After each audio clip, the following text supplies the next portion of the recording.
Welcome to Beyond the Numbers, the podcast where conversations about wealth go deeper.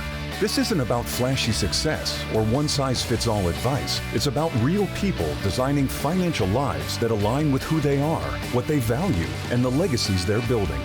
We bring together voices from business, finance, law, and leadership to talk about the moments that shape them and the strategies that sustain them. Here is your host, Chris Everett.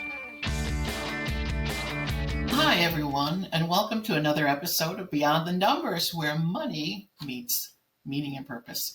So today's guest has guided thousands of business owners and individuals and families toward financial health, true financial health. He's a retired CPA who built and successfully sold his own practice, served as CFO during a nonprofit explosive growth journey from startup to maturity, and authored multiple influential books, including Money and the Prosperous Soul and The Purpose Train for Organizations. Everyone, please welcome the president of Prosperous Soul, my dear friend, Stephen K. DeSilva. Stephen, welcome to Beyond the Numbers today. Hello, Chris. Good morning. Good morning. It's great to be here. Thank you for having me. Absolutely. It's my pleasure. Stephen, I am ready to go beyond the numbers with you. Most CPAs stay firmly planted where? In spreadsheets and tax codes. But you pivoted and you founded Prosperous Soul, your business. So what was the catalyst that really shifted your focus from traditional accounting and help people with their numbers to financial meaning and purpose? In other words, why do you do what you do? Yeah, thank you. I think I was an accountant operating in an environment where I knew that I loved the work, but there was something missing, and I had been on a journey for the something missing part. I love the title of your broadcast because this is where money meets meaning. That touch point, it creates a hunger or a desire to know and bring reasoning and meaning and purpose behind what we do. And that appetite in me around probably my mid 40s finally got to the point where I wanted to answer questions about myself and understand why I was doing. Really, I needed meaning for what I was doing. Accounting work is good work. I really enjoy that career. But I was trying to assemble big words and ideas like purpose and meaning and identity and value and all of these big ideas and assemble it in a way that I could, in my linear accountant brain, understand, okay, this is a way of making sense and making my life matter a little bit more than just those long tax season hours that every accountant enjoys. And so that was the catalyst, was I think a hunger for meaning. You gotta bless our 40s. I know many people wake up in their 40s searching Don't for we, that. Yeah, we do. Totally. That's a funny way to put it. Yeah, I was working for my own company, my own small tax practice that I was running. And then I also was working full time in a church as their CFO. And it was, like you said earlier, it was just exploding in growth. So I had just two wonderful careers happening, and I was really prospering on the outside. I had income that was more than what I had hoped for, and I had friends and influence and a lot of success around me. My home life was really good. My wife and I were still married, still love each other. So we managed through all those times and raised our children, but there was still something missing on the inside. And I guess that can sound a little trite, like it's maybe been overused, but it was my reality. I felt alive on the outside and dead on the inside. And even though tangible success around us is a wonderful thing, and I want that and I enjoy that. I want that for others as well. But really the inside work is as important and of course more important than the external. And so finding ways of reaching that and touching that and turning that on, that awareness on, or that livelihood on, or whatever that is exactly, was a turning point in my life. Yeah. And, I'm you know, sure I have so many of named, us can relate to that. It's yeah, just, it's yeah. empty. And you're working so hard and empty. Yeah. Yeah, I'm watching my two young sons. I have two sons, and they're in their 30s now, and they're in that really difficult space Mhm. of life, right? From about the late 20s to probably the mid 40s or maybe late 40s. That's a tough 20 years right in there. But I do think that there are ways to navigate it well. Yeah. And I have found some of those ways, and that's what I now formed my nonprofit, Prosperous Soul, and its job is to run around and educate around the subject of money, around this idea on the inside, and how to really get people past wounds and betrayals and sabotage and heartaches and disappointments and sadnesses and dislocations with their money. And so Can you, that's the piece that I enjoy now. and I know how powerful that can be because you and I have worked with some of my clients in this area. Can you speak to an example so someone can really grab onto what you're talking about? Yeah, one comes to mind. He was a man in his, I would say, probably late 40s. He was an accountant and in another part of the country, and we were having sessions together around his life and his economics. He was Mm-hmm. extremely successful. He had, I remember, 5 goals, and he had met them all. Things like $1 million in the bank account, I believe, was one of his goals. $100,000 a month of income. I can't remember his other goals, but he had used this goal model to really set up his expectations so that if I can reach those goals, then I will feel peace, I think was his goal, his target when we first Mm-hmm. started working together. And what he found is that whenever he would reach his goals, the goalpost would move. In other words, he'd reevaluate and say, I still don't feel that peace, so I'm going to have to, maybe if it was instead of 100,000 a month, maybe 200,000 or Mm-hmm. 250,000. And of course, that's the problem with goals is once we achieve them, they move, the Yeah. goalposts move on us. Anyway, this man, we began to work together. We ended up working for over 2 years together, and it was a really rich relationship between us. I really enjoyed it. But the probably the main breakthrough he had came in around 4 or 5 sessions. So around that time, we identified an imposter syndrome. He, even though he was sought out, for his work, he had reliable, trustworthy collaborations. He'd been working in for 10 or 15 years with people. He was an expert in a certain type of tax transaction, and he had a Mm-hmm. real strong niche and was a complete professional.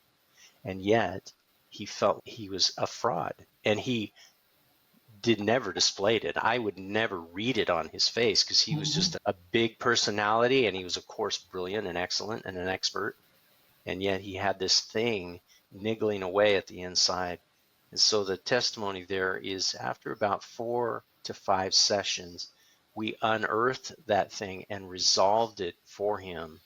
And he suddenly realized his identity was shifted. The imposter syndrome is a wound or a belief system wrapped around identity. It has to do with the question, who am I?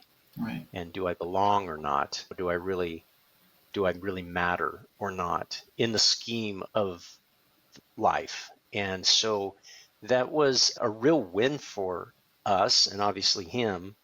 The funny part of the story is in that 5th week, within about a week after that, he had a huge upgrade in his income. An opportunity came that he was completely not expecting. He was, before that breakthrough, he was pushing the goals and the discipline it takes and the heavy work and lifting that it takes to do that. And then when we fixed that issue, when he fixed that issue, suddenly things began to flow to him and he had a much different posture. It was a position of rest instead of striving. It was a wonderful experience for me to watch this man. And yes, we did continue working for over a year after that, but that was, A powerful story. yeah, it was a Yeah. powerful moment. I've got a lot of those. I really love what I do now because I'm not a psychologist. I'm not a trained in financial trauma therapy. I'm an accountant who has beat his head against the wall for about 40 years now. And in a certain area, I've gotten some breakthrough and so I come alongside folks and show them, okay, this right here, if it was me, I would be having this kind of a situation. And these would be the things going through my heart. And does that sound like you? And most of the time they're like, yeah, I relate to that. And I said, oh, then why don't we try this? Because this is what I learned. And I get some really great breakthrough most of the time. It's a lot of fun. It's way better than spreadsheets and tax returns, I will Yeah, say. no kidding. No wonder you moved away from spreadsheets. Yeah. Yeah, you're definitely in your space. It's a beautiful thing to watch and to hear about. Absolutely Thank you. gorgeous. That's fun. That's fun. Yeah. And you know what it reminds me of? You Hmm. have a pull system that you discuss. And I think that because you always start at the top of that system, I would love my audience to hear more about that. Would you be willing to share that? Absolutely. Yeah. So the pull system is based around the concept of a rope or a train. Trains are designed to carry a lot of weight, and you don't push trains, you pull trains, right? And if you push a train that is heavily loaded, the train will kink or buckle, and those are pain points in that train. Those are pinches. So that same concept applies, I believe, to people.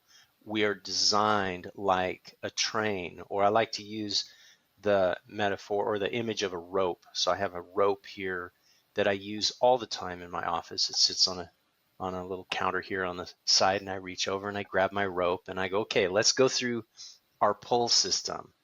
Ropes are better pulled than pushed. And the reason people push in their lives are because of urgencies. Things are behind them, urging them on. Urgencies tend to be loud and impatient, so they tend to draw our attention. And so, because of the noise of urgencies, like I have to file that form, I have to make that call, I can't forget to make that meeting happen with someone, or when I get home tonight, I've got to talk to my wife about.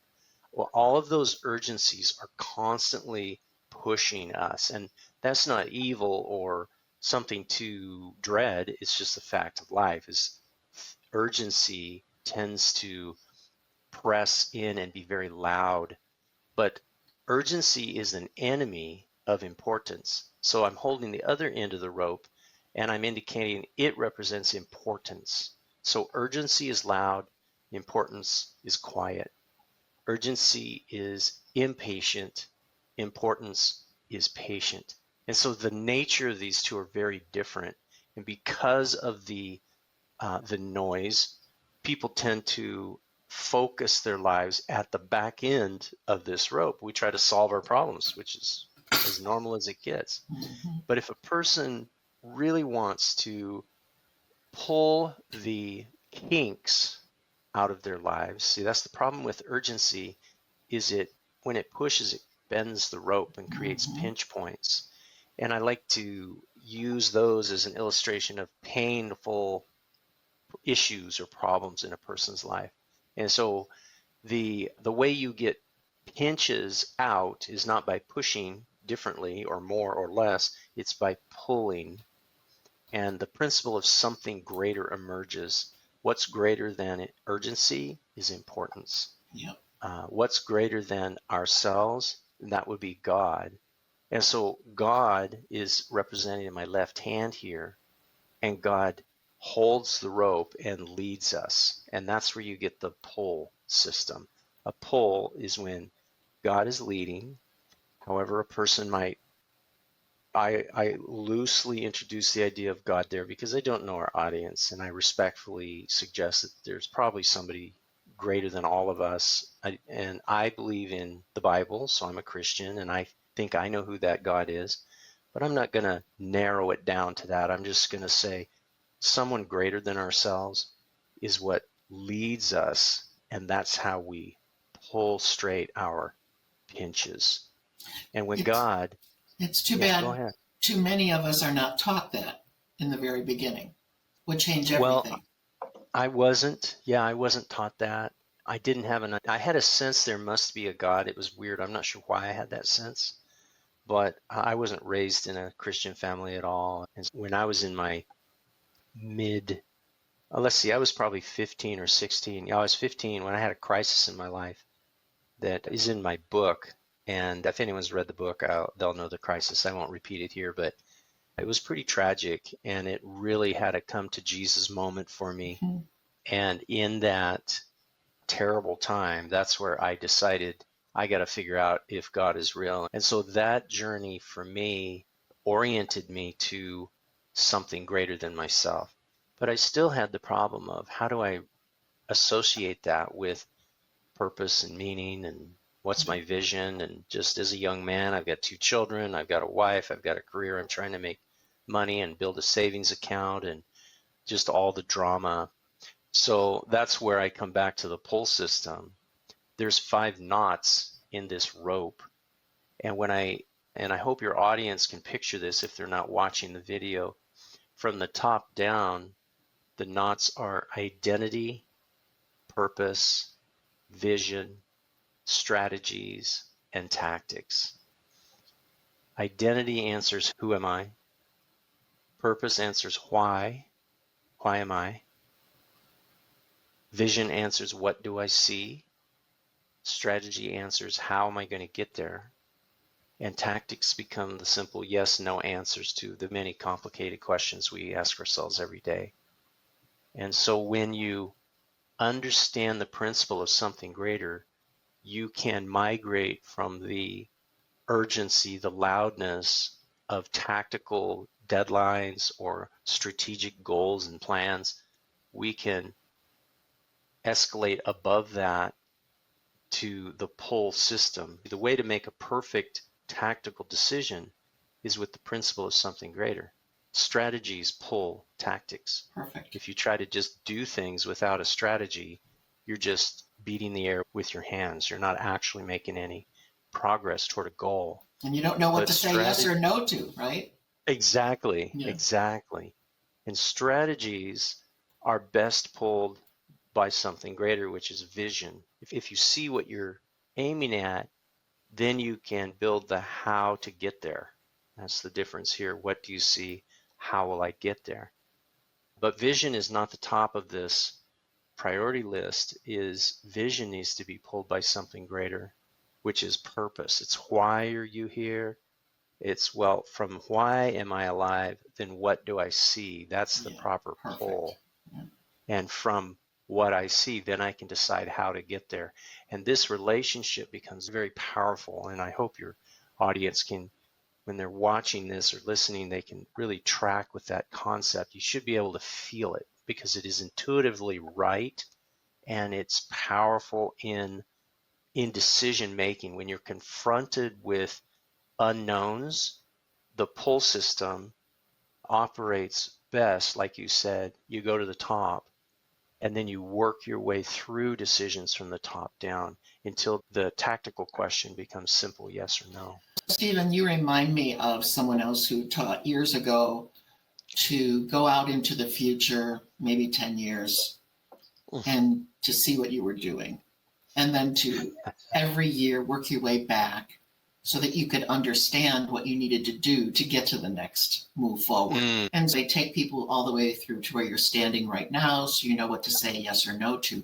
But what you've done, you have put on top of that teaching the identity component that I believe is so pivotal. And so I pray that people really hear how important that is. Thank you. Yeah. Yeah. As I was just climbing up my rope here, I intentionally left purpose as the top, and identity I haven't talked about yet. But you're right, Chris. Identity is actually the touch point between ourselves and God.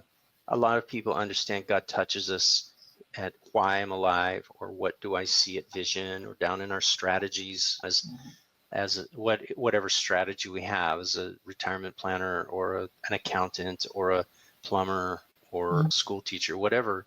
Those roles should not be associated with our identity. They're often confused with identity. But if you can see this rope and picture, identity is this top knot.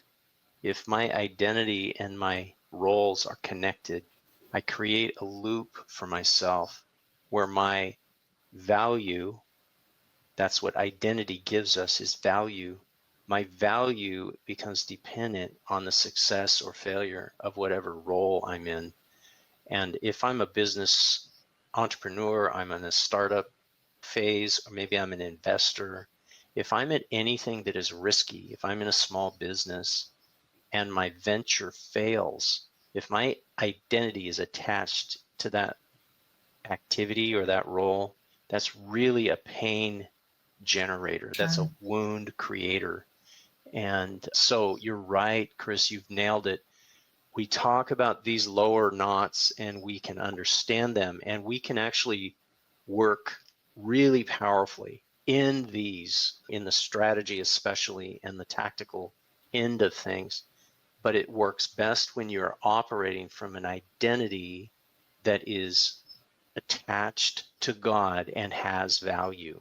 What the Bible would call adopted, where we have an adoption understanding. We have been grafted in, or we're with God, or we're accepted, we're loved. All of those words are powerful and true.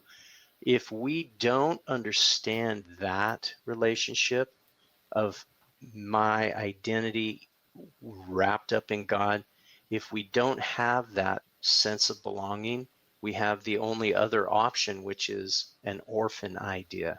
So we are either adopted or orphaned at the top. There's really only two choices. There's many words that describe it differently, and ways people articulate that emotion. I think language is so interesting because it's the way we've decided and agreed to communicate emotions and ideas through grunts and clicks and sounds and sing-song noises. And we understand each other, in our case, through the English language, and we can articulate something as grand as the concept of a God, and that God embracing and loving us, and us being with or in or beside him. When we have that kind of experience and we can articulate it, I have what I call a one-word story emerges. And a one-word story tells the answer to the question, who am I? And so we can go a lot deeper, and I'd love to answer any questions you have. I do have one right now, and I think what would be helpful is if you would be willing to share with my audience all 5 components of your rope. Where does Stephen DeSilva?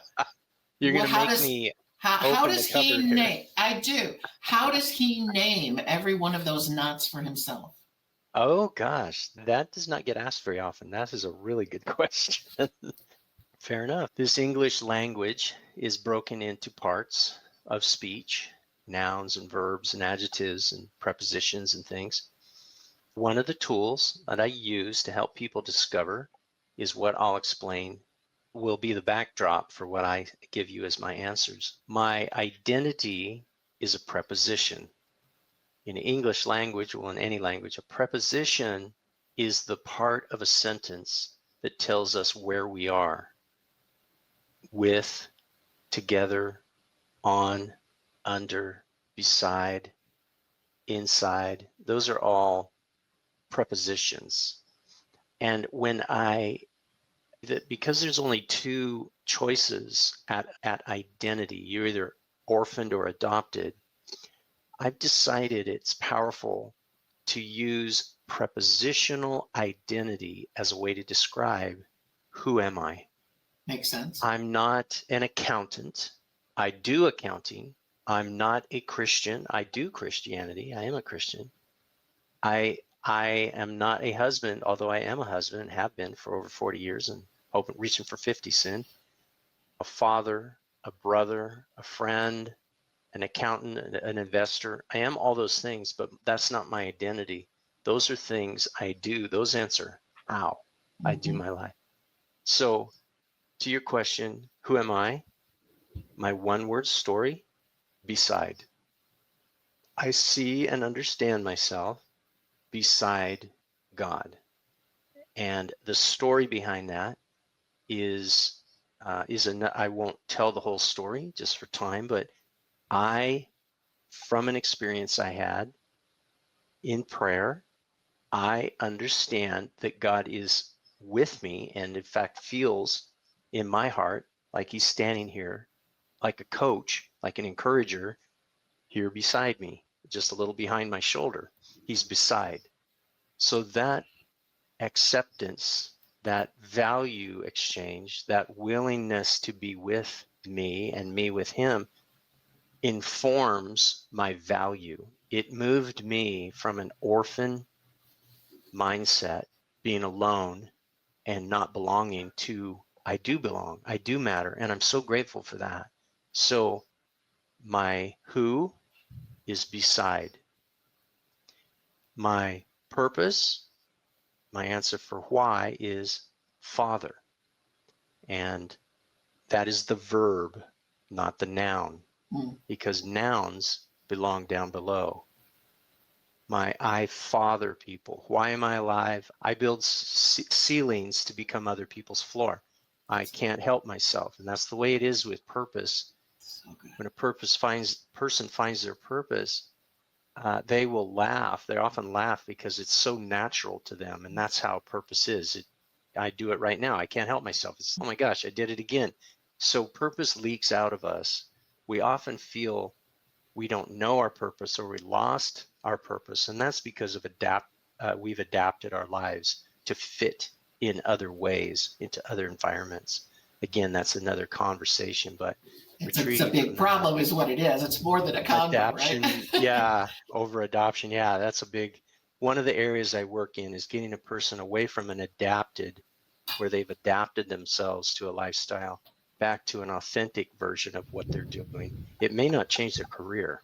It might, but it may not. So it's identity is who, my word is beside. Purpose is why, my one word story is father, to father, the verb. My vision, it answers the question, what do I see? My answer is a adjective or a description, and that is to prosperous. And that's the name of my company, Prosperous Soul. So the reason it's named that is because that's my vision is rolled into my company. And that is a pull system, isn't it? Because when my vision determines my strategies, how I will get there, then what I have is an alignment between what I do, what I see, which is following why I'm alive, which is following who I am. That alignment right there is that pull system I was referring to before. And so my strategy, one word story, it breaks down into realms or areas of my life. I have many different realms that I live in, like we all do. We're talking about my professional life, my career. And so my strategy, from my identity through my strategy here, is to build a company, an education company that outlives my children. So I'm looking for a 3-generation organization that innovates products, services, and principles, educates and informs those principles, and then builds and grows beyond my lifetime. And my children, I dream, this is part of my vision, they're standing inside of the organization and it would be valuable to them. It would provide them with a lifetime income stream and an asset that would be very valuable. And then ultimately they would have the decision to sell it or run it. Yeah. And then all of the tactical questions that flow out of that are just myriad. So do I get a vote countless here? So no, I'm not in your family, but my vote would be that this would be a long-lasting legacy that would transform humanity. Oh my gosh, come on. Why not? Thank you. I take your vote. Yes, I say yes, I count.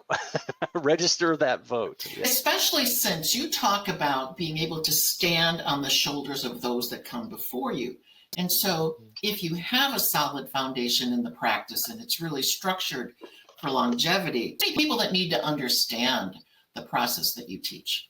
It's very important. It's so complicated running our lives today. The information flow is a fire hose of information, and the information is often biased and distorted or confusing at least. And so we need to return to an authenticity that is very simple and clear. This is who I am. I know who I am. And it helps us navigate just endless noise, whether we're talking about family life or a relationship, a long-term relationship, or building, let's say, a company, which I really love the idea of production and productivity and building systems that are smooth and elegant and outlast. They're always having to change, and there's always tune-ups to be made in a company. But business builders are marvelous to me because I think when I drive into a city across a huge bridge and look at tall buildings, that somebody built that bridge. Somebody figured out how to put those concrete piers into that mud and create a bridge and bring cars. And somebody built this car. Just to be able to produce things is really I think, the purpose of humanity. And not to get wax philosophical there, I'll stop. But I think when God said, be fruitful and multiply, he placed something in us that makes humanity want to do things better all the time. And I just think that's beautiful.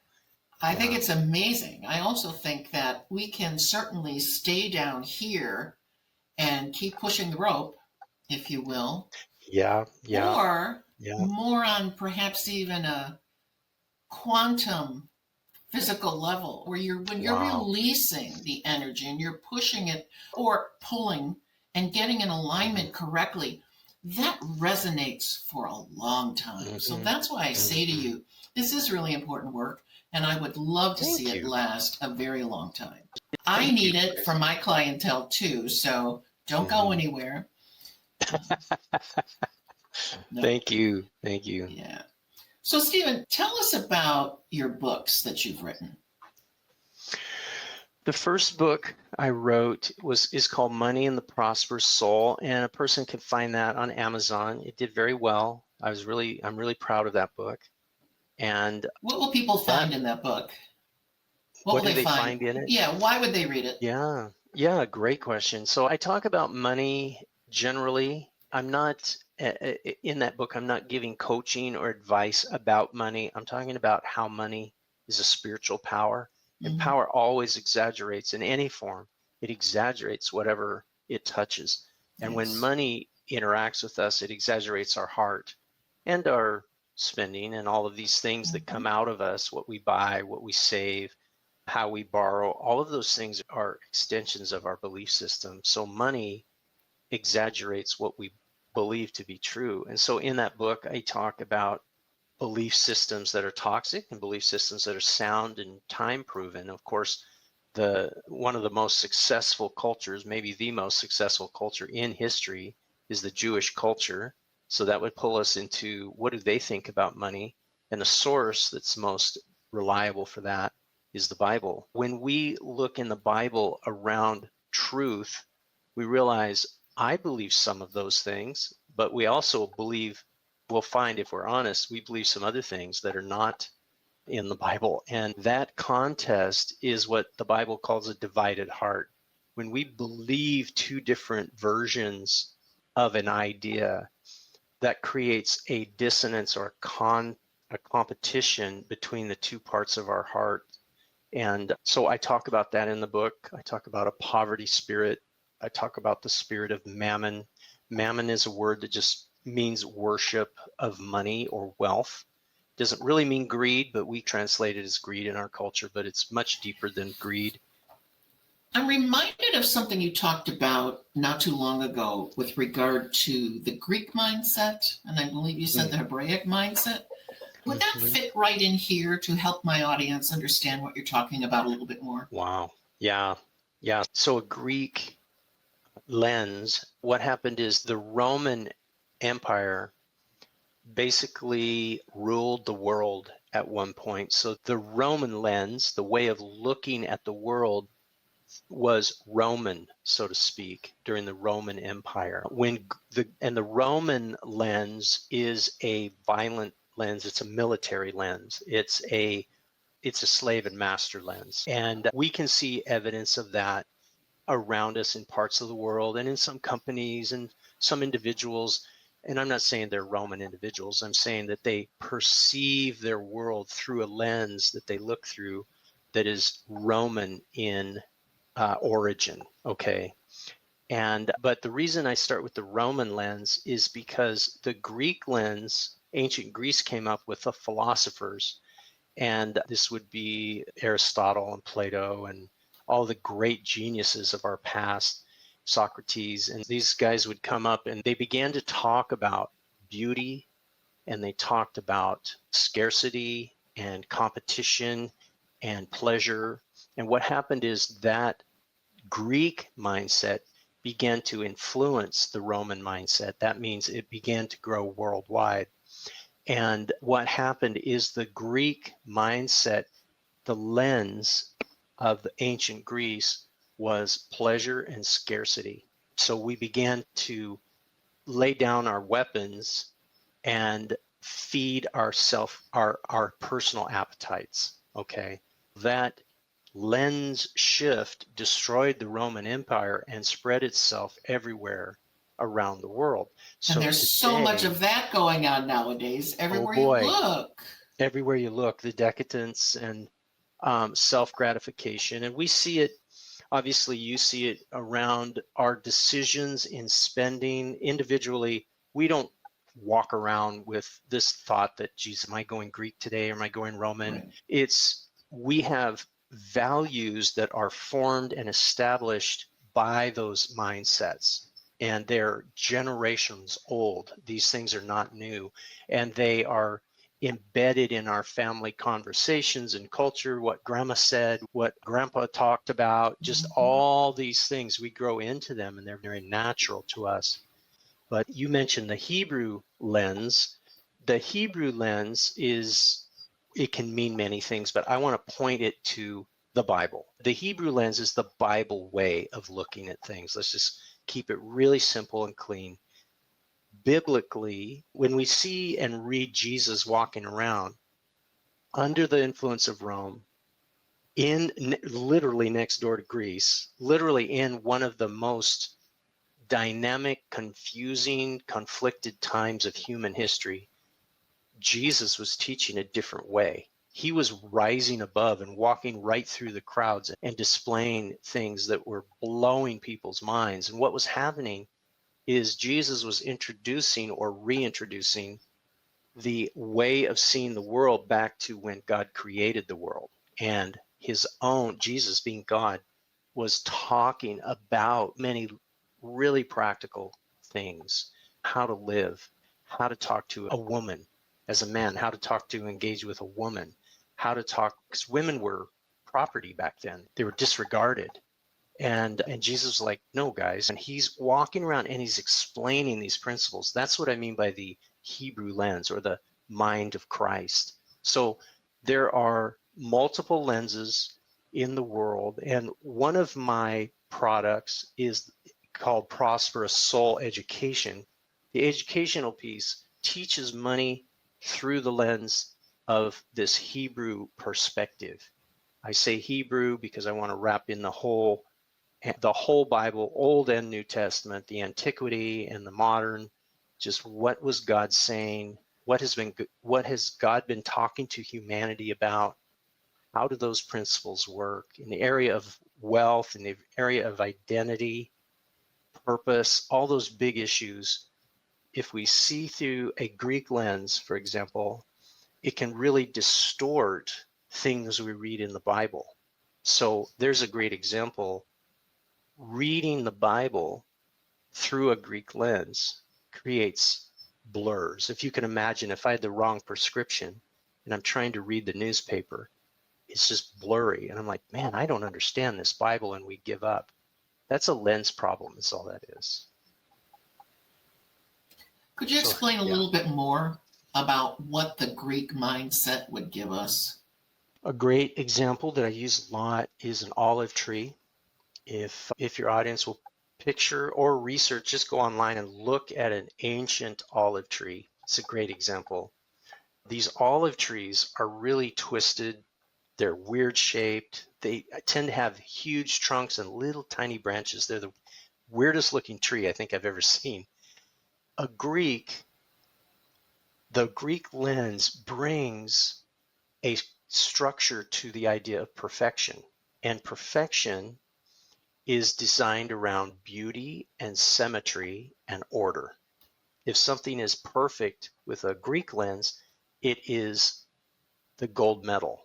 It is the highest, the tallest person in the room, or the most beautiful nose. They get really specific on this is perfection. This is the fashion world. This is perfection. And then 15 minutes later, oh no, this is perfection. So that's the problem with the Greek lens, is it's always adjusting. No, we think this is perfect. What's perfection in the investing? Should it be $1 million of savings, or 2 million, or 200,000? What is perfect? And so it's always moving, right? If a Greek lens looked at this olive tree and they were asked, is the tree perfect? The Greek would say no. The lens would say no, because it's not, there's no symmetry. It's a dirty color. Gnarly. Yeah, it's twisted and weird. It's just the weirdest looking tree. The answer is no, it's not perfect. But the Hebrew lens is based around design and authenticity and some of these other words that we've been using on a pull system. The principle is something greater than ourselves. It would ask, does the tree make olives? And if the tree is making olives, it is perfect. It's complete. So for an individual who's wrestling with their perfectionism, and this is me, through my Greek lens, that was a toxic problem I had, because I wanted to be expert and I wanted to be excellent. And guess what? I'm not. I try, but I'm just not. So I have this constant sense of failure around my life through the Greek lens. But if I can take that lens off and put on a Hebrew lens, I really realize and learn, okay, what are my olives? And if I can make olives, if I can operate in authenticity, if I can be who I was designed to be, there you go. I'm really happy now. And I may be the weirdest shaped tree, and I am a little funny shaped, I will admit. I don't have a Greek body anymore, if I ever did. But Me neither. I know how to make my olives. I know what my olives are. Yeah. And if I know my olives, I can spread that into my family, into my business, into the company, into my investing. Thank you for that example, because I can recall a season in my life where I was just chasing my tail, trying to be that perfection. Perfection is insidious. It destroys you from the inside out. And I had no clue until I got one. So, yeah, thank you for that. Yeah, you're welcome. Thank you for asking. So, Stephen, you have some special offers for my guest? My guests? I do. I have in particular? Yes, thank you for asking. So there's a quiz on my website, and I'll give you the link if I haven't already. And if your audience wants to go take this quiz, here's what they'll find. They'll find a probably 5-minute 4 to 5 minute quiz that's only about 12 or 14 questions. And it's asking questions like, do you lose sleep over money? Do you have regrets about the past mistakes? And you just go through those conceptual questions. So they're not exposure. You're not going to reveal your bank account. There's none of that kind of risk to it. And when you complete the quiz, it gives you back a score. And it is a capacity health score. Capacity is the area of my teaching where I teach a person who goes through cycles to level that cycle out and learn to grow and increase like stair steps instead of a wave going up and down. The up and down happens because we return to capacity. And capacity is a triangle made up of 3 sides: protection, provision, and identity or worth. So this quiz is a short little peek into a person, the way a person articulates and self-reflects, and it generates a score. The score gives them context, like out of the highest possible, around 100 points, the lowest possible, around 0.